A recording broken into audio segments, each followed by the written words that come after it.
Welcome back to another episode of the Parasite Podcast with me, Daniel Lay, the Managing Director of the Eminent Group, and Megan Smith, the Commercial Director. Hello, everybody. Now, today's guests, we have Angie Kenny. Hi. And her son, Brad Tomkinson. How are we doing? From Haywood and Jackson, a fabrication company based out in Northwich, near Crewe. So I just want to say thanks for coming on. We're going to have a little chat and see how everything goes. Andy looks terrified. Brad's straight on the water. He's like, oh God, I'm nervous. I'm scared of what's going to come out of it. So basically, just want to have a little chat. Obviously, you know, you're a massive fabrication company based out in the Northwest. Someone that we kind of look up to a little bit for what you have done. Established in, let me get this right, 1972. He's done his research, hasn't he? Well done. 1972 by John Haywood. Yeah, that's my dad. Oh, is that your dad, is it? Yeah. Okay. Well, we'll start with the first one. Yeah. We'll just go straight into the first question then. How did your dad get involved with the business? How was his in, let's say?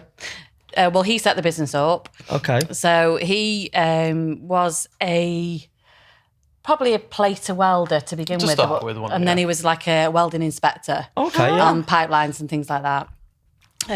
But he worked for ICI and he worked with a guy called Gordon Lee. So the business in 1972 was set up Lee and Haywood. Okay. So, and listening to your podcast with Megan, you know, when you said that you were looked after by a certain guy and he sort of like, you know, put his arm around it. Yeah. So Gordon Lee did that with my dad. Okay. So they decided obviously to set this business up together, and for years they operated out like a tiny little workshop, didn't they? Little shed. And they spent the days like doing quizzes and stuff like that and drilling a million holes. That's what we do. Not much to change. Just before Sudoku was finished. I was trying to think of some funny things to say about like obviously what Dad used to get up to, but because he can sit here, you'd be better not getting him involved. You might be shut down after 20 minutes. But So was he? He was a skilled tradesman. Then obviously moved into the business with no experience of business. I think the conversations I've had with him, obviously before my time, he was building these showers for ICI, I think, wasn't he? Yeah. And he sort of spotted a gap in the market that there was so many of these need to be fabricated. They just went on their own doing them, didn't they? Yeah. They just started that they knew there was a product that was out there that they needed. Yeah. They were knocking them up anyway for this company. So they thought, well, we could do it ourselves. Yeah. And that's I suppose most things start organically, don't they? That you thought, well, hold on, we can start doing this. And that's how it started kicked off. The opportunists, that's what we like. Everyone that comes on here seems to be the same. Everyone going, well, I see this little opportunity and I thought, you know what's the worst that can happen? And that's how most entrepreneurs start, I suppose, isn't it? Yeah, definitely. Is he still involved in the business?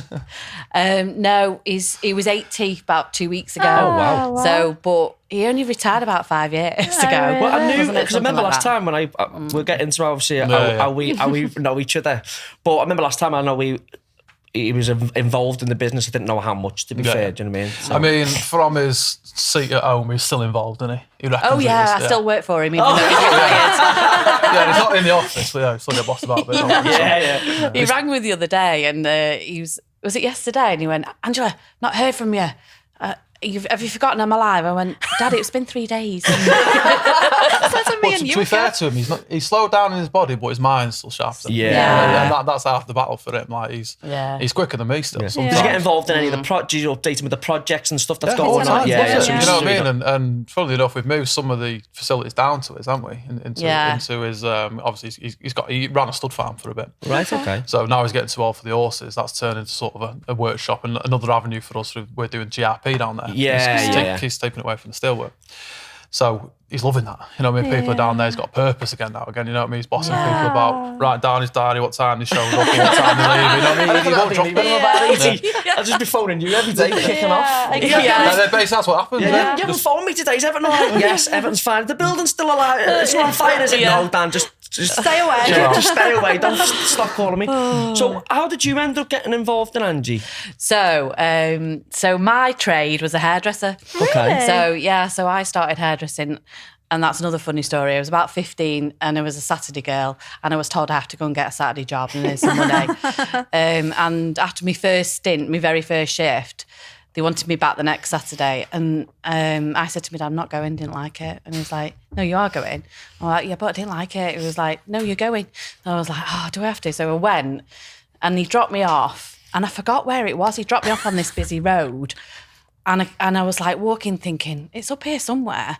And I actually walked straight past it. And they all were in the window and they saw me walk past and they didn't come and get me. Just let me walk past. That's really mean. I know, they were dead mean. Oh, it was horrible being a junior, yeah, because they just pick on you for everything, don't they? No. Send you for tartan paint and stuff Yeah, like sweeping that. floors and stuff like that. Yeah. So he made me do that. And I actually loved it in the end. Yeah.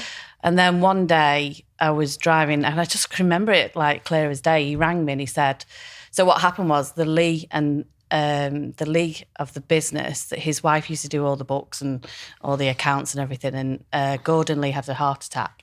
So they sort of bowed out of the business and he didn't have anybody else to do it. So he rang me and said, would you fancy coming in and doing some of me invoicing? And at that time it was like a typewriter. Yeah. And you know, just paying some of my bills and just doing some admin work. So I said, yeah, I will. Unbeknown to me that was it. Once I'd gone, I was never allowed to leave. Sounds like me again. I'm gonna say Like, that's I'm basically, chained. I brought Megan to do a bit of invoicing and a bit of business connected, and then that's it. No, Now I'm she chained can't to leave. life. Yeah, that's it. 24 hours a day. She's chained to the group. That's it. You're done. That is me. Well, it's funny, isn't it? I mean, that's what I loved about this dynamic, because you're not even family, are you? But Do you know each other? A lot of people do Yeah. think that though. A lot of people do. People go, "You're related." The way you argue, the way you get on, and the way that you do think out of work. A lot of people think that we are related because, like, you know, we touched on it on previous episodes. You know, our company's quite close. We're quite a young team as well, Yes. and we do all kinds together, don't we? We go away to spas. We're going to Benidorm in a couple of no, months. I want to get on it. Feel free to join. we put it down. We put it down as a what was it? As like a Team building. as a team building exercise. I don't reckon I'll have any staff at the end of it. We'll all be arrested. Come Only have half of them come back. Come back with half a team, but so obviously, So how I old love was, that. So how old was you when you when you started? How old was I? So, well, you were about 3, I think, at the time. So you're what? 28 now. Okay. So, and oh God, that was a nightmare because I lived in Middlewich, which is like a town outside of Northwich, and our business was based towards Chester, so Oakmere way. Yeah. So in the morning, I actually could only find a nursery, which was the other direction. So you used to have to drop Brad off and then like turn around and come back and obviously do the reverse, you know, to pick him up again. So I did that for absolutely ages. And then I found a nursery a bit closer to where Dad was. And part of my job as well was to go, there's no ladies' toilet. So it was just like a little workshop and one toilet, one gents toilet that didn't have a lock on. So them little outhouse ones, Yeah, it was it? I think nearly every old fabrication shop used to have this, and it used to be freezing. There'd be no heating. So we lived around the corner. So you used to have to go to the toilet there and take the dog for a walk. That was my lunch hour. Nice. And I also had to make him a sandwich every single day. So yeah. If you taken- made have you me, I need to start taking some notes. I couldn't even put my bread. To be fair, you know, since our company's grown a little bit, and we've got a few more staff, and that you do look after me a little bit. You know, they look after me. Actually, we want anything from Takeaways Tesco. every day. Takeaways. We always get like chippy, or we get a takeaway or something. You know. Would never cook for you. Yeah, well, I wouldn't let you cook. I've got this air fryer, and that's all they ever do now. I just I love the air fryer. It changes everything. To be fair, so obviously, you know, you started just, you know, helping out and stuff. How long was it? Obviously, when you started working there, that, you know, the business started getting a bit busier and more orders coming in, and you thought to yourself, "Hang on a sec, this is we've got something going on here." So I just went and did my job, you know, and whatever he wanted me to do, I just did as I was told and went home and didn't take it serious at all, as in I want this to be my business or anything like that. I just was helping my dad and just very loyal to him. But I think what happened, so we used to do a lot of work for a blue chip client. I don't know whether I can say the name for him, but it was long before like framework agreements and things like that. So, and they did bring in some like framework contracts that we had to bid for. Okay. So we did. We bid that and we won that, and you know we started getting really busy. Actually, 2 of our blue chip clients did the same thing virtually at the same time. So we started getting busy on both sides. There was two big feeders really, and then we had little other customers, local customers, and in fact we never said no to anybody, and we still don't. Yeah. So if somebody comes in and says to us, "Have you got a scrap piece of metal, or can you fix me chain on my bike or anything?" We just right weird ones. Yeah, of course, come in. Yeah. So we got really busy, and then we'd have years where one was really busy and the other one was a bit quiet, and then it'd go the other way and stuff like that. And we did start getting busier. I think when Dad really sort of like was taking a back seat, we were doing about £800,000. So it wasn't mega. But we were still quite a small setup. Yeah. And I think our biggest turnover has now been about 3.5 million. Right. So again, not massive, compared to some companies, but we're small. We still class ourselves as a small family business. Yeah, we live within our means, don't we? And then we don't ever try and aim for the stars. That's when you get burned in some respects. That's the problem. You see, a lot of companies that start off, a bit similar to ourselves. Yeah. You look at certain things. You look at these companies who have massive sheds and massive overheads and things. You think, wow. And then you hear about, I think recently, Tollent Construction have gone under, and Metna, I think. Massive companies. Yeah. And you're just thinking, it looks great on paper, but the overheads, the stress. Yeah. Exactly. With us, sometimes we have to pay 250 people each week on our books. It's a lot of people. Across the 3 divisions. And that's sometimes nervous. I think at one time our wage bill was 400 grand a month. Yeah, there was this one, I remember this one occasion, probably last year actually, and we'd got a really big job on the go. And I rang Dan in a right panic on the Friday afternoon going, Dan, the bank's broke. It won't let me pay anybody else because we'd reached a limit that we didn't know. £100,000 a day limit. And at that point, I think I'd only ever come anywhere close to it once. And then all of a sudden, it was like a weekly occurrence, and we were just like... Couldn't pay anybody. All of a sudden, it's like that. Okay, but I think that's the same. I think a lot of companies who start out want to reach to that level, but once you do it yourself, you kind of find your own little market. You think, do you know what? I'm happy where I am. Exactly. I can control it. I'm happy. Yeah. You don't want to, like you said, you don't want to go too far, and then obviously... No, exactly. It's risk and reward, I look at it, do you know what I mean? Definitely, and that's the correct way of looking at it. We've sort of carved ourselves out in a little niche where we're comfortable, we operate within a means, and we can control all the variables, you know what I mean? Yeah. When you're taking the next step, you're on board in a lot more subcontractors, you're taking the bigger risks, taking the bigger projects on. That's when you start thinking, hold on a minute, I'm going to sleep at night. Well, your role within the business is finance director. Finance director on paper. Yeah. I do 3, 4, 5, 6, 7, 8 jobs. Yeah. And imagine you're the same. Yeah, quite. So obviously, in a small business, you have to wear so many hats, don't you? Yeah. You guys well know, you know what I mean? So part of my role can be from tender management, contracts management, project management, obviously the finance sits with me, you know what I mean? And the assurances and things like that, obviously taking stuff off mum. So I've been exposed to every single element of this business now. I think that's the best way, to be fair. I think it is. I think these companies where they have one person just doing that one job and they're solely focused, let's say HR, and that's all they do is HR. We've got HR in ours, but she gets involved in everything. Megan's the commercial director, but I've known Meg to put a pair of overalls on and go out on the shop floor when it's needed to be to oversee things or to paint this or move. I think in small businesses, you need that. You need that team around you where everyone's pulling the same direction and everyone knows what you're aiming for, really. Do you know what I mean? Yeah, and again, it comes back to that control, doesn't it? And you don't want to be micromanaging people, but you want to see from a top level view things are working. You know what I mean? Because when you're then commercially contracting for your next tender, you're going, actually, that went all right. Because I was there seeing it for myself, you know what I mean? And you're constantly learning. And a big problem for us we're going through like a digital journey right now as a business. And we've currently not got like an ERP system which shows like holistically, right, that project's performing, that's doing well, you know what I mean? We know working stocks there and blah, blah, blah, blah. So when we get to that's the next stage, we've got full traceability, but at the moment it's all in our heads. You know what I mean? You know, like, I can tender for that because I did all right. Well, it's not in our heads, it's on a million spreadsheets. It's like us, Same as us, right? We do all these like profit and losses. So we have all our jobs, we have the 3 jobs boards, recruitment, install and fab. We do it all, and then we've got like a system where we monitor all the outgoings and ingoings and do profit and loss on each job. Still probably not as high tech, but a funny story about being high tech was when we first grew.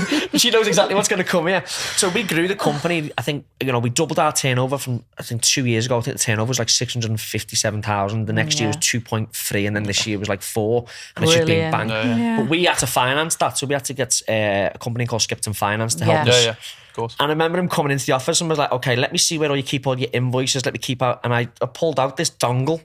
It's like a memory stick. It's a People don't know what memory dongles stick. People that are watching. watching. He was getting a memory stick out. It was just a memory. It's like that, hello, mate. What are we going to do with this? But yeah, it was just a memory stick. And he just looked at me and he was like, are you taking the piss? And I was like, no, like this is how I've been running. He was like, I said, what I do is I got all there was hundreds of invoices from the last like 6-7 years. And he's like, well, what do you do? And I said, well, I log into the bank and when someone's paid, I pull it into this folder. And he literally just sat there and he was like, I don't understand how you've been working like this. But it was carnage. It was carnage, but then obviously you kind of like learn new systems and stuff like that. And because there's no blueprint for this, is it? You know what I mean? We're working with our industries and how we grow, because obviously, like we said, my granddad took it so far. Yeah. So to say the £1 million turnover, you've grown it to that 3 million, haven't you? So it is next one. So I'm not stuck growing again. But like you said, you're constantly learning, aren't you? Yeah. And you're taking bits and bobs from maybe working with these blue chip clients that do things a bit differently. You're thinking, I'll take a bit of that. I'll learn off that. Yeah. Or even suppliers underneath your party supply chain. Like, they've got a piece of software that looks quite niche. And sort of bring it into the fold. So it's a tough game, but it was do easy. you guys find, because I know you did, like change hard, because especially when we were going through a bit of a digital transformation. I couldn't get me head around it. I thought obviously I have a Megan, and probably similar with you, Angie, where Brad's doing it now, and you're thinking, geez Christ, like, I'm like, just leave it alone. You're like, no, this is what we need to do to progress the business, and I'm just sitting there like, well, I've done this for years, and she's like, and it works. All of Danny's invoices used to be on this god-awful Excel spreadsheet, and it was just this template, and nothing fit properly on the page, and it looked awful. It worked for years, that's all I'm going to say about it. It worked for years. I remember he come into the office one day, and I said, oh, I've just done these invoices, and I'd changed the format of the invoices. Didn't like it. And he literally had the biggest breakdown I've ever seen. He screamed why at me. He walked out of the room, and I was like, God. And now you can't even look at them now. Now I go, if they just make a decision, now I go, I just trust that. They do, and fair play to them. The girls in the office now, they do things with the business at heart. So I've kind of got that. And it's obviously working because your turnover's growing and things like that. So you've got the right people around you. It works, whatever which way we're trying to do it, it does work. But getting back onto you, Angie, so at what point did you basically take more control of the business? Because obviously you're managing director at the moment. How long have you had that role for? Well, I was made a director in 2013. Okay. And so it'd be about 2018. Okay. Yeah, I stepped up and did the MD role. And honestly, it was never envisaged that his daughter would be the managing director of his steel fabrication business, because my dad, I'm a twin, so a twin sister, so she's had absolutely nothing to do with the business whatsoever. Okay. So I never had any intentions to do it. So he had to rely on me a little bit more, but he'd obviously, the guys that we've got working in our business, and I think probably they're in their 40s. They started with us when they were 16 as apprentices. So one of the directors and one of my senior estimators. So I think probably one of those guys probably thought they'd be sat in the MD role. Yeah. And who? Well, no, not who knows, because I think Brad's going in for the next transition. One. But I suppose. See, this is an interesting contrast though, because obviously you said that you never really planned it as such to move your way through the business. Yeah. I'm going to ask you a bit of a personal question. Do you felt like you had to, or do you felt like it would have been harder if you wanted to do something else? Do you think it would have been harder to do something else, or did you just feel like you kind of obliged to just carry it on? Obliged. And do you feel the same now, do you, a little bit? It's a bit different for me, because I consciously made the decision to come and help you, didn't I? Like. So I don't know if you want to touch on how I ended up there. Yeah, absolutely. Yeah. So I started off at the Hook Group. Have you heard of them? Yeah. So they're now a £1 billion company. They're smashing it. When I first started for them, there must have been 150 people there. They were based in Northwich. It's probably the biggest success story of Northwich, to be fair. Started there at 16, so I didn't go to. Well, I went to college for 3 weeks for. It's not for you, yeah. Nah, just Sixth form. Yeah, sixth form. Bit like you, Dad, yeah, innit? You hated it. Yeah, I Yeah, it just didn't stack up for me. Like I was in lessons at like 9 o'clock, and then my next lesson's at 3. And I was like, I'm just Yeah, Got so to be soon, earning money. That was my thing. I was exactly the same, and so I did the Hort, did quite well there, and I moved to the bank, Barclays, and that was like a business analyst role. Yeah. Okay. So that was very tech focused, and the sort of tangible skills that why Mum thought to brought me in is because when we're going through this digital transformation journey, that was basically what I was doing. You know what I mean? I was assessing the business needs for it, coming up with business proposals, and then doing the implementation of that. So you realise there was a sort of a skill gap for your IT, you want that. Yeah. And that's why I sort of fell in, you know what I mean, at 22, 23, can't remember when it was now, a few years back. Lost my train of thought. You went off travelling for a year, though. I did, didn't you? I forgot that bit actually. Yeah, we so came and then went. I've had enough of this. I need this year out. Yeah. came for 4 weeks, I went actually, now I'll go. It You actually work was. with your mum too long, Yeah, so that listen, was I've got to it. get out of here. Gotta I put up with you at home, To the I put other up with you side in of the work, I'm off. I'm going. I want to think- find myself. No, I don't think I did that, did I? Did I go first, travelling first? No, you came and then you went. You remember? Yeah, 'cause I'm You remember, must have scarred you a bit. But I came back for health issues, actually. I had issues with my heart, yeah. So I was supposed to be there for 12 months. I was in Australia for 6 months. I was doing a proper traveller's job, selling electricity door to door. It's chaos. But I was the manager, to be fair. It's like a pyramid scheme. Yeah. So I had like 4 or 5 people underneath me. They're going door to door. I was just in the van, basically driving around. I was getting commission on what they sold. So it was all right for Cool, me. yeah. You know what I mean? But it was 6 days a week, so you weren't doing any travelling. You know what I mean? You just sat in hostels and sort of wait for the coins to come in, and then you can. When I did, it was to go to the Gold Coast. You know what I mean? When I saved me money. But then I was driving the van one day. I was going in and out of consciousness. I was like, it's not right, this. Yeah. So I said, right, I better check myself in hospital. But unbeknownst to me, it was Melbourne's private hospital. So I'm walking in, half faint. I see a price list. It's like £1,000 to walk in, £1,000 to see someone, stay overnight, £10,000. I was like, later. I'm just gonna have to do it because I was that bad. But to be fair to him, rushed me straight in within 15 minutes to diagnose me. Like, look, you've got a problem where you're at. You need to stay in for a couple of days, blah, blah, blah. So I was thinking, well, you know what? I had to do it. You know what I mean? So I'm thinking, right, Mum, I'm going to need some money. The commission's not been that great for selling door to electricity. But this is sound funny. It sounds a bit daft now when I think about it. But they said, right, you're checking you out. Here's your papers. Go to the reception. Follow the green line. So it's like a green line along the floor. So as I was walking out this green line, the doors opened. It was like just raised sunlight hit me like that because they were rushing someone through. Yeah. So I thought, See you later. I'm off. Straight through that door, through that paper, and I've never been back to Australia since. So I don't know if I've got a big bill waiting for me when I go back. Yeah. But I thought, I'm taking that in the risk. country.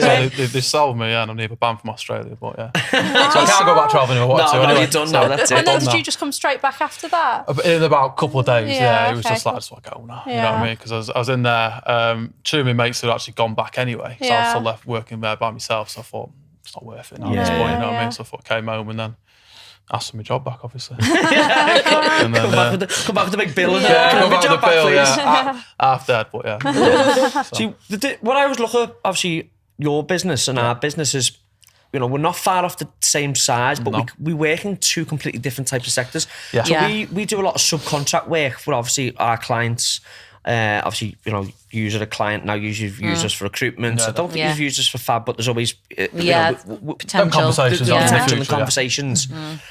But for me, I'm a bit envious of what yous have actually got, to be fair, because you deal with a lot of the stuff on the railways and the high tier stuff. They scare me a little bit, to be fair. Like, Yeah. you know, I know you deal with, you know, a lot of tier ones and you know, some of the accreditations you've got within your business, Yeah. you know, yous are all singing, all dancing. Yes. And for us, we look at it and think, Jesus Christ, how do you maneuver through that? Because obviously, you know, did you set out that way and go, we're going to, you know, I know when you said about getting them blue chip clients, once you got them phase 2, was it like, well, this is where we are, and then do you just focus on that, or do you just let it grow and just see where it kind of rolls? I've got a funny story about this because it's my ex-husband works for another tier 1 company, or he did at the time, and I'm always trying to find where we can get more work. Yeah. Just think it's built in you, really, isn't it? Yeah. You know, you see a company, you think there's a possibility. So he said, well, you need to go to such and such, and don't forget to take all your certificates with you. this is going back quite a long time ago, and I was like, certificates, what certificates? I haven't got any certificates. I don't know what he means. So turn up with your CV and your record of achievement. I haven't even got that. Just imagine being like a piece of paper. That's all I've got. So I realised what he meant, like ISO 9001, blah, blah, blah, blah. So we got ISO 9001. We actually got it through a company that wasn't UCAS accredited. So somebody else walked in one day and said, "That's a waste of money. That is, it's not. You're not officially accredited. With the governing body." So I was like, "Oh right, okay." So then I sat on that journey to get my ISO 9001 with the UCAS accredited company. So I did that. At the same time, obviously, we were putting like sage in, and what else were we doing? I think for a few years we just went on. As long as we got 9001, it ticked a box and we could get onto like the approved suppliers list for some of the bigger companies. So that's that where we're we are working with our obviously when we first opened the workshop. Yeah. We looked around and was like, okay, what do we need to even compete at this level? Obviously going back to the very first episode, that's my background anyway, but I've never been at that type of level. Always been on shop floors, worked as a supervisor and kind of knew about it, but didn't know. Yeah, of course. And I remember, we were tendering for work and people were just saying, listen, I've got this job here, but you don't have it. And I was like, yeah, but you do, can we not?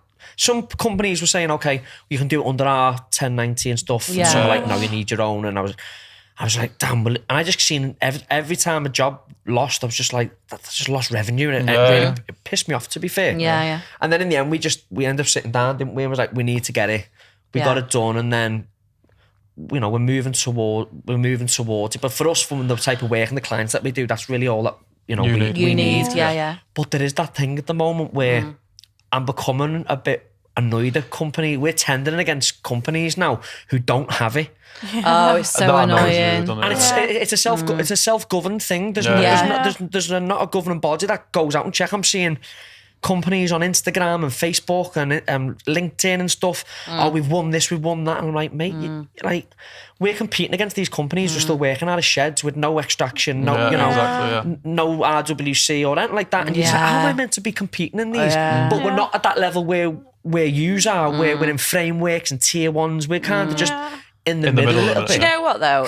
I get jealous when I see your posts, and I don't get jealous. I actually no. I'm glad for you, and I think what you're doing, like the setup that you've got, the people that you've got, and the clients that you've got. I'm dead impressed. No. You always do mention that, and we are like chalk and cheese because we're very on social media, aren't we? LinkedIn and stuff. We're out there. Everyone always asks about the black and white pictures that we use. That comes. Do you remember the old Empire State Building picture with all the fellas on the steel beam? Oh yeah, I love that picture. The black and white. I just love that, and I used to look at that and think. Imagine what it was to being them lads on that job, and that picture used to just throw me into like a bit of a different world a little bit. So when we started doing all the imagery and stuff, it was all the black and white, and it just stuck, and now we use it for everything. But you've got a brilliant brand, and you're out there, aren't you? Whereas, we're rubbish. Absolutely rubbish. Do you prefer that though? Do you prefer not being out there as much and just being a bit? Just do your own thing. Yeah, there's pros and cons to it, and I think half the thing that we don't market because we've got frameworks, haven't we? We get fed off the frameworks, and going back to what we were getting at before, like when we were talking tier 1s and tier 2s and things like that, but it is a positive reinforcement in it that you look what I'm doing. I'm on this contract. I've won this, so we do need to do more of it. Oh, 100%. Are you allowed to do that though when you're working at that high level? Yeah, I think we need permission. Obviously, depending on what we're posting and stuff. So contract award, we've just done one, and now I do need to get permission before I put anything on. I've been told, and so I don't do it then because I'm just like it's gone now. That was like we're all right, aren't we? Because like I said, we work with a lot of subcontractors. Basically, our little niche market is working with companies like yourselves who are in and around us. We have our little, it's our comfort zone. We know what we're getting into. We can handle it. And we know the companies are well established. Credible and stuff like that. So that's just where we are. And we don't know, all the what is it, NDAs, all the NDAs and stuff don't really account for us. In fact, we get some companies saying, any chance you can tag us in your, when you do it, can you tag us in it so we get a bit of traction? So, That's you know, good, trying to that, use us as clickbait. We don't mind it, to be fair. You know, I think the industry at the moment is busy. Everyone, there seems to be enough work going round. I think, you know, as long as you're a decent company, you do the right things, I think everyone's being looked after. These companies that try and come in, swoop, and then they never last, to be fair. Well, yeah. And if you think about it, really, they're the ones that are taking the risk, because if anything happens to that structure and they're not CE marked, it's on their head. Well, that's just so at least thing. you can sleep at night that it is a pain, but it's I didn't see it as a pain. In fact, when it first came in 2014, 1090, about, you know, my dad again sat there like, money for all wrote that won't ever happen, blah, blah, blah. You know, it's not going to happen. I'm like, I think it will, Dad. Do you think we might need to have this? No.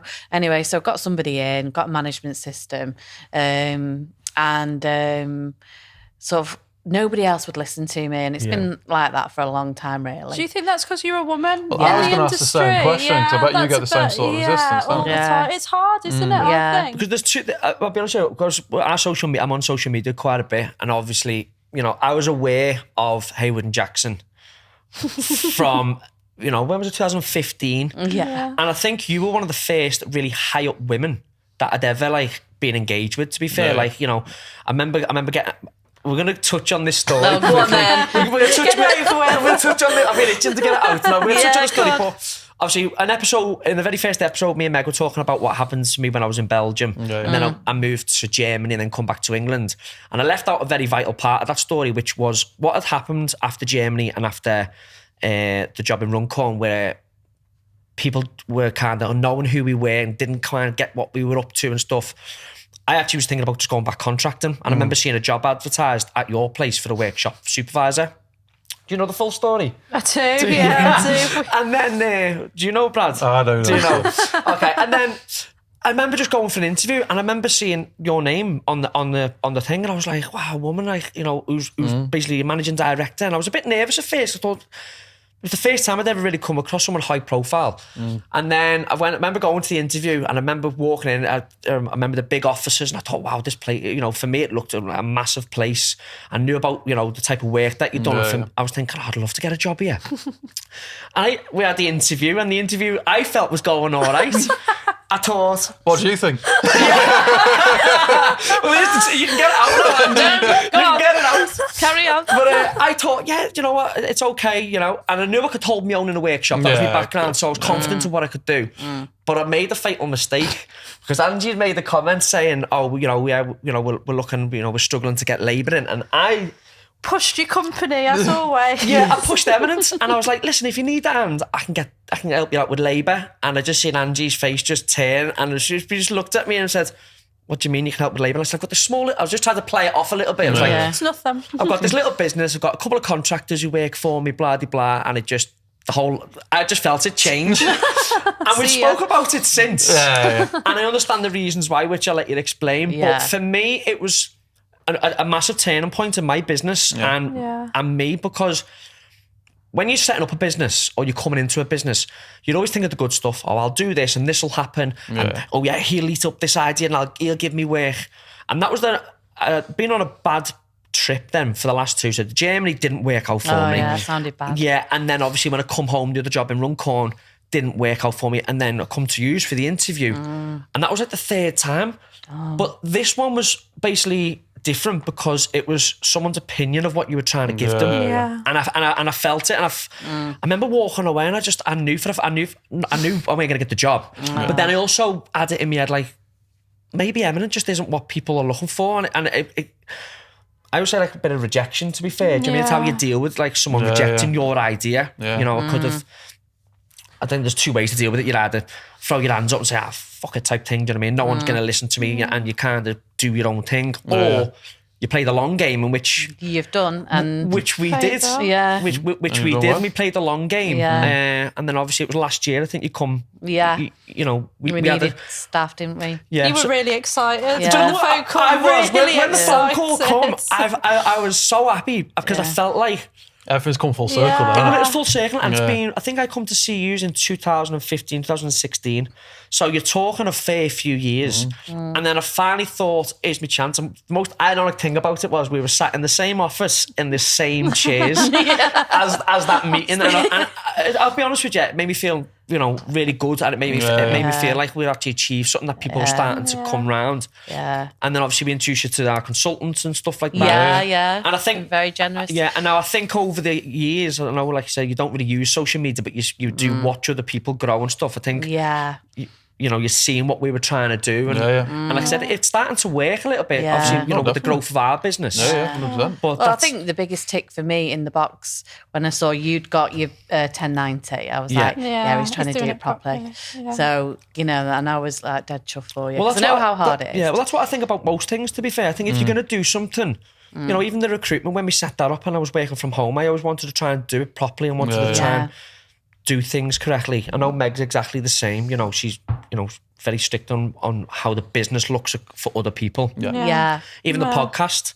If we're going to do a podcast, you do it properly. I must say thanks, by the way, to Liverpool Podcast Studios for the setup, and our friend Jacob. That's a nice plug, isn't it? Thank you. Thank you very Say much. that text down off the screen. I just like to say thanks. But, if you're going to do something, have a Put look your at whole heart into do it. it right. exactly I think people will see that from the outside and think, do you know what, fair play.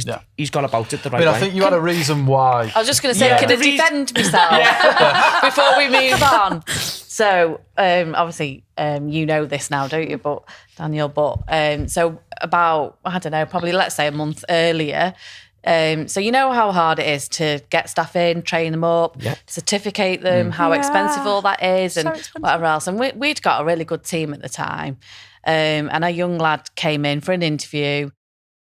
And it made me laugh as well because, when you want new teeth, you guys, he'd come in with like this white set of teeth, So he didn't look like the traditional fabricator welder. But anyway, so took him on, and unbeknown to me, he had a recruitment agency and he was poaching my staff while he was on site. Wow. So I had 4 lads hand the notice in on the same day. They were queuing up in my corridor waiting to hand the notice in, and the devastation that I felt that day, I'd lost a lot of my labour force all in one go with everything else, relationships, because you do get close to people as well, don't you? You do. We had the same thing on our we had a really big job last year, didn't we? Yeah.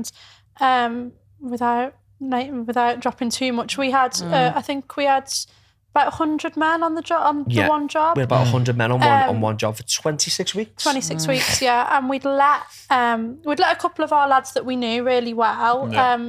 We gave them the opportunity because we thought we're doing well, so we'll let you guys do well. So we said, get all your insurances in place, and if you want to bring your own lads on, and then you subcontract your lads. So, we thought if we're doing well, we'll let them do well. So we gave the opportunity to a select few. I presume you've worked with these guys for a few and to be honest with you, we Sure. thought it'd be easier on our, instead of paying 100 individuals, if we can set 6-7 people up with small gangs, and then we just get invoiced by, it'd help us on payroll. Definitely. No, I get the logic, In our head, it was like a really, and we were trying to do a nice thing. And then it was my job, and I remember I was on site every day, and I got the heads up that one of the lads who'd got a little team had then been supplying lads direct to our client. And it was... our quota went down from 100 men to like 75 overnight. Because he knew what we were charging. Yeah, of course.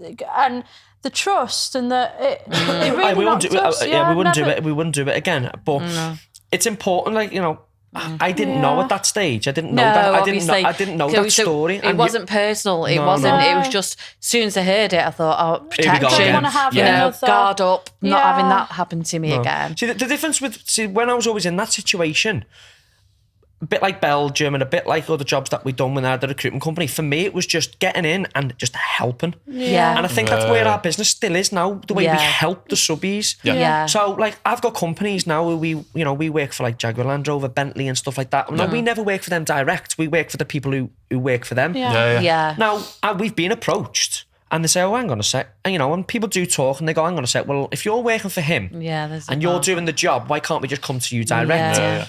As a rule of thumb, we just never do it because I just don't believe in screwing people over like that. And I think all of our clients that we deal with, understand that. They go, do you know what? He doesn't need to do it, and he wouldn't do it anyway. Yeah. That's why they come back to. Well, It's good karma as well. I think it's good isn't it, we karma, yeah. think? To be honest with you, like, and the situation with us where you become 360 and we're back round, you know, I think we actually borrowed lads off you and vice versa at one time as well. So I think once you have that trust with the company, you think, do you know what?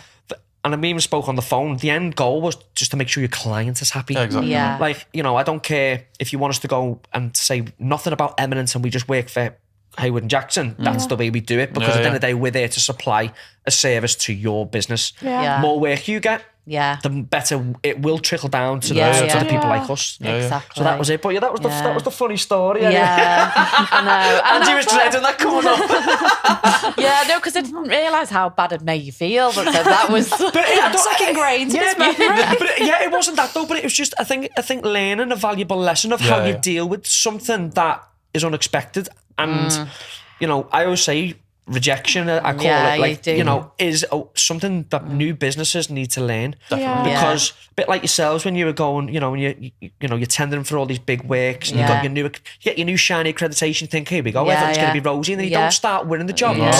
It's how you deal with that. It's not don't ever phone me again, don't come back. And No. I think there's a very valuable lesson to any new company that's starting is learn to deal with rejection properly. Yeah, definitely. If you deal with it, I think. And I think that rejection for you was the turning point of the business anyway, because you then come to a realisation that you couldn't. I couldn't do both. Yeah, So I couldn't try and be that worker and try and offer. You know, this was the third time now that it kind of bit me in the arse. Yeah. You know, the job away didn't work, then the job home didn't work, and then obviously that was kind of there, and it was okay. This is what I'm going to have to do. I'm going to have to give it me all and just see where it goes. And I can say thanks. At this point, I can say thanks. Thanks for letting me down. Thanks for rejecting me in the weirdest way possible. So, Angie, going back to it, how difficult do you find it or have found it being a woman in the industry? Because there's not very many of us, to be fair, is there? I don't think. I don't think at that level. No. I know you get it quite a lot now. Oh, yeah. Megan gets it quite a lot because obviously Megan basically has literally come out of nowhere in our business because it was so quick. People like even the Amazon job, she was going down on sites in the morning. People like, who's the boss? And she was like, Yeah. the boss. Fair play, you handle it pretty well. To be fair, you know, you don't let anyone take the piss. No. Anyone knows you're getting the wrong side of Meg. You know you're in for it. Even I know that. Do you know what I mean? But I don't know. I don't know what it must be like. I'm finding more and more women are getting into engineering now. Feels like Yeah, you know, we've got Alicia, our apprentice, and brilliant. Oh yeah, I love that. She's fabulous. but that's what we're trying to promote. Yeah. I think. I don't know. I remember speaking to someone a couple of years back, and I said, "What was your interests?" And I think the girl said, "I want to be an electrician. I want to be in construction." And I basically just said, "For what reason?" She said, "Money." She said, "There's not many jobs for a female that you can walk away with £1,000 a week in your back pocket as a subcontractor, 50 odd grand." Right. You know what I mean? So she was happy with that. You know what I mean? So I don't know. Well, what is it like at that level? Because you must be dealing with some serious people, you know, day in, day out. I don't know really. I don't really look at it like that much. I okay. don't let it affect me at all. And I don't know. I have a team, obviously, you know, that do a lot for me now as well. But I think it's the shop floor and it's the guys in the office. It have been obviously the hardest because I'm not technical. You know, I'm not a fabricator welder. As you know. I wouldn't have known all your nuts and bolts that you put out on the table. So you know, you have really watched that first episode. She's gone right through. She knows everything. I loved it. Yeah. So I've not. So but there's other things that I do know. You know what I mean? And I'm like the 1090, for example. I'll say I was championing that. So in the end, I knew a lot more about the standard than the fabricator welders that got, or the people that were like, you know, estimating and whatever else, because, you know, they'd sort of like let it go over their heads. And I was like, no, this is serious. We need to like, you know, make sure that we've got everything in place. We're doing everything properly. I mean, we went to execution class 3, which is obviously a U2. We're 2. We were going to do 3, but obviously when we looked at the size of the workshop and stuff, and it was like bridges, we were a bit like, we're not going to get a bridge in here anyway. I think you know we're only 7,000 square foot. Yeah. Honestly, we're not much bigger, but you know, obviously we do work. We can work on bridges, so we can do like patches plate repairs. Yeah, it's all stuff gussets like and stuff like that. Yeah, We've had a that's few inquiries for stuff like that, for all the rivet and gussets and stuff like that. And then we go, oh, should we do it? And then we just think, do you know what? We'll send it my way. we will do from now on. We'll send it over. Yeah, but so we went for 3, so it's full traceability and whatever else. So anyway, it's all working. We've never failed an audit yet. We've got it quite soon, and we've got risk audit, which is a rail industry one. That's tough one, and we've got that coming up soon. You know, in fact, the first sort of 3 months of our financial year, because we're like Jan to December, is all audits and and so I just come together. Get busy in that, get my head down, get everybody focused, and you know, next thing you know, it's spring, and then people are starting going on holiday and whatever else. But because we had quite a bad year last year, as in for sales, didn't we? We started out going, because we don't advertise, as you know, we started looking for clients, and you know, we've found some quite nice new clients to work for, and you know, we are probably order intake from November till now is more than what we did all last year. I'd say so. And it's just about adapting, isn't it? I think so. Yeah, I think it's like you said about, you know, updating systems and stuff. I think it's things move. You know, was that 1972 or 73? Yeah. You know, if you don't change with the times, new companies will take over. Yeah. But there is a question that I'd like to ask. Obviously, with you two being, you know, at the heart of the business, and obviously coming from a family, you know, a family relationship type thing. Yeah. Do you get that animosity sometimes from people on the shop floor or anything, or workers or clients that you work with? Because the difference between you and my company is ours just. But it was just born, and it just took it over. Obviously, your use were different. Obviously, it was your dad, and then it was passed down. Now it's going through generations. Yeah. Do you get people who see it as a bit like, oh, you're being, especially yourself now? Well, I was about to say, I'll dial it back even more. So my brother, he was an apprentice at our place, wasn't he? And I think he got it the worst because he was on the shop floor. Yeah. So to him, it was like, it's just nepotism, you know what I mean? You're only here because your mum owns the business, you know what I mean? And he got it, and he was a good worker. You know what I mean? He's a grafter. He's a proper grafter. You know what I mean? No one could tell him he wasn't a grafter, but he had to do 10 times more than everyone else because of the position he was in. What makes me laugh about stuff like that, though, is, you know, at the end of the day, it's, the business is where it is because of your dad starting it. Yeah. Exactly. You know what I mean? Nothing's ever just, you know, handed. No one just gets inheritance of the company, stage company. Someone's had to start it somewhere down the line. Yeah. There's not, I mean, you know, credit to my dad, nobody's given him a single penny in his life or anything, you know what I mean? No. He was like, you know, he didn't have a dad, did he? So he grew up without like a father figure. Yeah. And you know, that was quite stigmatized, wasn't it, in the 50s or whatever else. So you know, so he just made it all for himself, and I think that drove him a little bit more. Just you know, I think we haven't really spoke about it, but obviously my mum and dad split up when we were kids and stuff. And you know, I was born in London, and then I moved back to Liverpool when I was 7 or 8, and obviously I left school and I was a bit like this and that, and didn't know what I wanted to do, and then I kind of fell into engineering, but I felt like I had a bit of a point to prove a little bit because I come from like really nothing type thing, do you know what I mean? So it was a bit, and once I seen that little glimpse of what potential, maybe like the same with your dad, he's seen something and he thought, you know what, this is my opportunity. That's why I look at Eminent a little bit. I think this is my opportunity to change my life, and obviously I've got a young daughter as well. Just every day is just the same, just try and be better and to improve, to try and leave something to her, do you know what I mean? Definitely. And whatever. And you'll always be like that because he's still wanting to do deals. He always says to us like, I've got one deal left in me yet. That'll be me, and then he'll be like, no, you haven't, bye-bye. Do not come in the office, you're not wanted. But we spoke about that, we have spoke about obviously where we're going as a business. Obviously, I had a plan from years ago, and you know what, these old fabricators, I remember working with these fellas and they're missing fingers and they've been doing the same job, but like, you know, and they're like 65 and their eyesight's gone and their hearing's gone. And I remember just working with these fellas, and I just thought, I really don't want to be that. I need to get in, do as much as I can, dedicate, you know, we're on to the 8th year now, and I've literally worked every day, dedicated 8 years of my life to it to try and get it to something.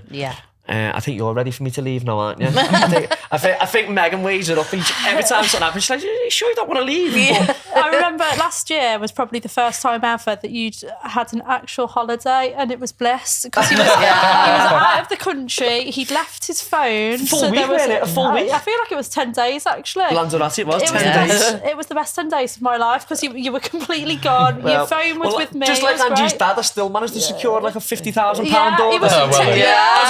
I was on the beach and I was on the outside in like the sandy bit in the hotel, and I got getting an email and I thought, it's come to me. Megan's not CC'd. I thought, I'll deal with this. Sent it to Ricky, the consultant, said, give us a price on this, and he went, okay, Sam. And I went, yeah, it'd be like £48,000. He went, okay, raised the PO. Yeah. I come home from the holiday and was like, look what I can do whilst I'm sat on a beach. She's like, just thinking, will you ever stop? Yeah, just stop. Just stop. Just enjoy yourself. My dad used to fall out with me if I took holiday. So if I'd take a holiday, come back, he wouldn't speak to me. Really? And he'd be really off with me because I'd gone away and left him. Because he's never had a holiday in his life. No, he's never had a holiday. No. Well, we used to have a caravan in Anglesey, didn't we? And my mum used to take us on her own. Yeah. And he might just nip up for the odd night, but it wasn't very rare, wasn't it? Yeah. But my husband, my now husband, he used to moan his head off at me because I'm still on my phone at the airport. I do that all the time. Yeah. And he was like, well, we're on holiday, Anyway, he joined us 6 years ago, was it? Yeah. 2000. Oh yeah, whatever. I can't remember now. Yeah. But he's exactly the same now. He's on the phone. We're on holiday, like on our mobiles, sorting work out all the time. But you weren't like that when you first started. But and now I really am. She went to see Chris Brown in Dublin last week, and at the weekend, me and Sophie from the office. she was doing payroll in the airport lounge. Yeah. She's like, it doesn't stop. It doesn't. And I think, even right now, I was on holiday last year, and I remember. I mean, I say holiday. I've got grandparents that live in Spain, and I just take my laptop and I'll just work away, and like I'm still available, and you are as well. Anytime we go anywhere. I think a bit like your dad. I think when you do something and you dedicate your life to it a little bit, that's it. It's hard to switch off. Isn't it? It is hard to switch off. Like, I dread family parties and stuff like that, and I bet you any money your dad was the same, because when someone says, "Oh, how's things? What are you up to?" all I talk about is work. Yeah. Oh, yeah, work. And that's your life now, isn't it? Yeah, and I can just personality. And I can see people's faces go, oh, fuck, he's starting again. Here we go. So, yes, we know you're on Eminent. But it's because it is, like, it's not a job to me, it's my life. Do you know what I mean? And I think some people get that. And a lot of people don't. And a lot of people don't. Yeah. It is a big trade-off, isn't it, when you're an entrepreneur? You know what I mean? You are sacrificing a lot. You know what I mean? Fair to my girlfriend, you know what I mean? I'm coming in 7, 8 o'clock at night. Tea's cold. She's already cut tea for herself. You know what I mean? You know what I mean? It is a responsibility that not a lot of people go out for. No. You know what I mean? And it's fine if you're not. I'm not saying that everyone has to be an entrepreneur by any stretch of imagination. You know what I mean? It's in some days I'm sat here thinking, bloody hell, having a normal job would be great, wouldn't it? Yeah. You know what I mean? Clocking off at 5 o'clock, and you know what I mean? It's just like thinking, I can have 2 weeks off and everything's gonna be hunky dory. Yeah. But that's what you have to put with. It's the life you carve out for yourself as well, isn't it? We've touched on it before, like relationships are really hard. Like even maintaining friendships sometimes. If people don't get what you do and don't, I'll be out for like tea with my friend. I think that's why we're so close. Because we just get got no other mates. I think that's why we're close, because we're just like, we're like the same people. Yeah. You know, and like I said, she's on the phone all the time now, you know, and it's just non-stop. People get bored of it a little bit. You lose your friends, and like, you know, the relationship for me was a nightmare. You know, when I set the business up, I had one girlfriend doing payroll for me to help me out. And then we fell out, and then that was it. And then another girlfriend, I remember being in Tenerife, and I was on the phone by the pool, and she was like, Dan, it's a week. And I was like, yeah, but you don't understand. I think we went to like Lanzarote or Tenerife, Santorini and somewhere else. And I said, do you not understand the reasons why we can do this is because I'm just working all the time. And at that time, I remember getting 5 or 6 people out at once. That was enough to enjoy I didn't have massive bills on it. And so 5 or 6 people out at a time. And like 20 quid an hour, I was in like £1,000 a week. And I was like, oh, £4,000 a month. So at the end of the month, I'd have £4,000 for holiday. And I was like, let's go on holiday, mate. But I just don't think people understand. No. They don't. And I do envy the people on the shop floor a little bit. They come, you know, they clock in at 8 o'clock, they do the work, clock out at our 40 years later. Crack on, enjoy your weekends. No stress. I don't think they understand half of what goes No. Behind that, no. I don't behind the scenes. But what's your plans? What would you like to do, Brad? Like, What would I like to do? I know you're involved, in most operations within the business, but, are you looking at taking Angie's place, or is there options for that? Because I know I've got someone here. She's waiting to take yours. I can feel it. When I come in the office, she goes, he's in. I'm like, all right. Ready to push you down the stairs. I mean, it's come a bit more prevalent because obviously with my granddad stepping away, we've sort of been like sorting out all the sort of the family side of it and stuff. When I first came, there was no aspirations whatsoever to take over. Just to help out, just see what happens. Yeah, just see what happens. Like I did. Yeah, that's when I got started. But obviously now I've dedicated such a big part of my life there. You know what I mean, all my 20s, and it has been a sacrifice. I've never been out partying, and I've never been away, or I didn't go to uni, I didn't have that sort of lifestyle as well. That it would be remiss for me if I didn't want to take that step up and take the challenge on. You know what I mean? Because I've, like I said, dedicated so much of my time. But the reason why I first went, it sounds a bit sad, but I wanted to take the stress off you, didn't I? Yeah. So if I can retire eventually, you know what I mean, that'll be... That's sweet, isn't it? It is, isn't it? You know what I mean? Because we are, as much as, we might have a bicker and whatever else, the only reason I was there was for my mum. Yeah, you know what I mean? And obviously, my stepdad's there as well. And when I used to live at my mum's, it never stopped. Yeah. You know, until you're chatting about work, you know what I mean? I think once you're in that environment, that nucleus, that's it. and you're in it, and you understand business from everything, right down to ordering steel, to this, that, to overseeing, and it just never stops. No. What's your end goal, Angie? I know mine is to get the business up to a sellable state. I know we had an offer, didn't we, before? Well, we had a decent offer come at Christmas, and I was a bit like, seeing the money, and I thought, I could get rid of this and stress-free life. Stress-free life. I think it was just under £3 million, and I thought that'll do me in my back pocket. Yeah. Would you be bored though? Do you think? Well, yeah, I think I would. And Megan basically said to me, Dan, one, the money wouldn't last you. Yeah. Two, you would be so bored because this is your life. Do you know what else you're going to do? So, and it's hard to give that up. Yeah, and then Megan basically said, well, look what we've done over the last 3 or 4 years. Give it another 2, and you could probably double that. And then we have spoke about it. I think I would like to hand over the reins, take it to a point where I'm proud of it, happy, I've got enough money to live comfortably. And then obviously, we spoke about them, Meg, by that time you'll be 4 or 5 years deep in the business. You're already basically run the business anyway.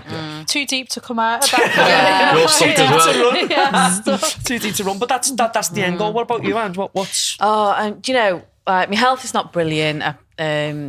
Different things have happened. I broke my back, didn't I? So that carrying everyone, is it? Is that what you're getting at? So I had that, and I had my thyroid out, and then I got fibromyalgia. So I battled all these things, but still turning up and whatever else. So, and I just think, how do you keep up this amount of pressure and stress? Yeah. When is the point where you think, do you know what, I'm out, I'm happy now, I want to be done. Yeah, I'm 52.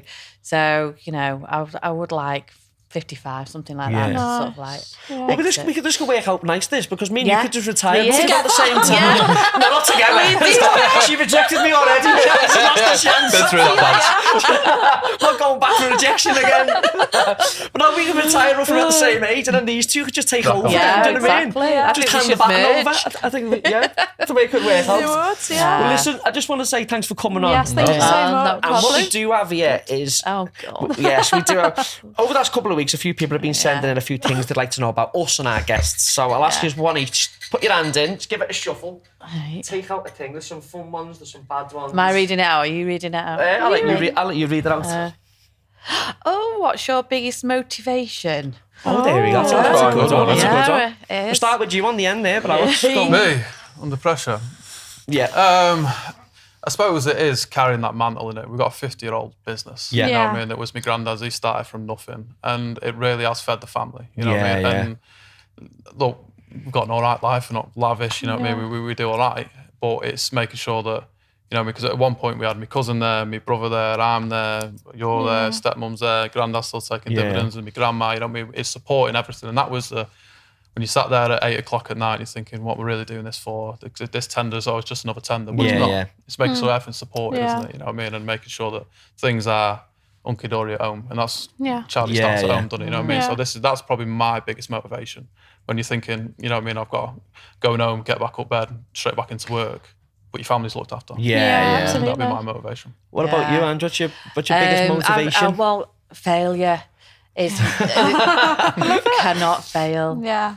No matter whatever I do, whether it's an audit, if it's a Oh, you hate it, don't you? I can't stand failure. Yeah. So that's, and really, I suppose a dad again, because letting him down. 'Cause Yeah. he didn't fail.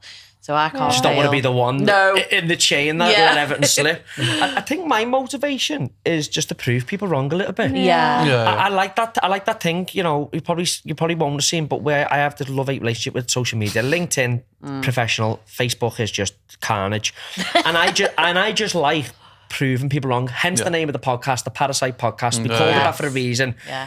The amount of stick I get of people who are never even try and do anything like what we're trying to achieve and stuff like that. So my motivation is basically just to prove people wrong. I just want to be able to look back at it. Do you know what?